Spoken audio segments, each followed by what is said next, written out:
Hey guys, Super Nintendo here, and this week we're reviewing Kirby's Adventure for the Nintendo Entertainment System. Now, I'm not too big on Kirby.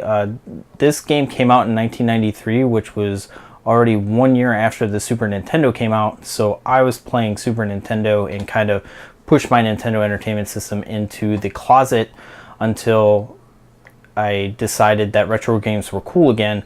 But Kirby's Adventure and all the other Kirby games I've heard really good things about, and so I'm really glad that we get to review this one. And stick around. At the end of this video I'll have 4 new games for you guys to vote on for what I should review next week. So here's Kirby's Adventure.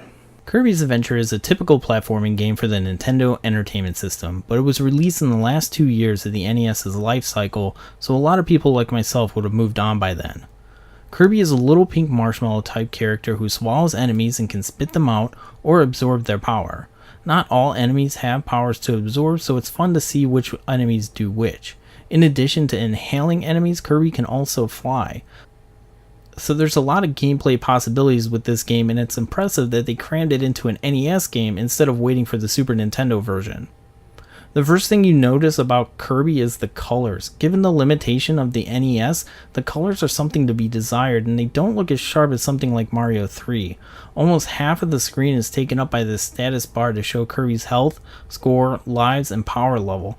It's kind of frustrating, but it's neat that the power cards and other status is detailed enough for an NES game. The controls are the game's weak point. Pressing up will make Kirby float, which is nice when you need it, but a little too easy to trigger when you don't, and it results in damage. The thing that irks me is that Kirby can jump and not float, so why not make it so that when you jump you press up and you float instead? It just makes the game feel fuzzy and slow. Also, when you're floating and an enemy comes by, you need to spit out your star to kill it, but you can't suck in the enemy. And also, some enemies move faster than Kirby, so if you're in one form, you're going to take some hits.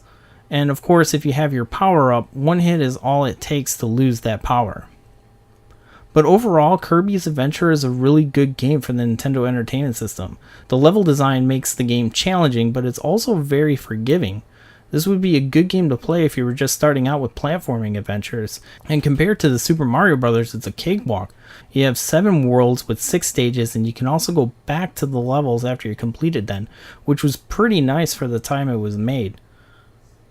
So if you're looking for a copy of Kirby's Adventure, it's available in a number of formats. The NES version will cost you about $17. It's also available as a part of the Nintendo 3D Classic, meaning they made it 3D for the 3DS, and that's $6.99.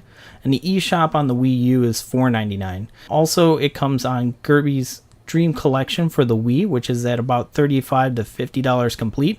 But the most expensive version is the NES Classic, which will run you about $200 to $250. And that's Kirby's Adventure for the Nintendo Entertainment System. Now, I recommend this game despite its floaty controls. I mean, you can get it for fairly cheap, so if you're a Nintendo collector and you're looking for good games for the Nintendo Entertainment System, Kirby's Adventure is definitely one that you should have in your collection. And now, let's vote on what games I should review next for my next video. You can vote on @SnickTendo on Twitter, or you can just leave a comment down below. Your choices this week are Alien Hominid for the Nintendo GameCube, Mad World for the Nintendo Wii,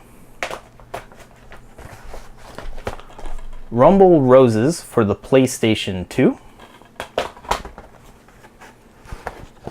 and Death Smiles for the Xbox 360. And those are your choices, so don't forget to vote, or you can leave a comment down below. Don't forget to like and subscribe, and I'll see you next time.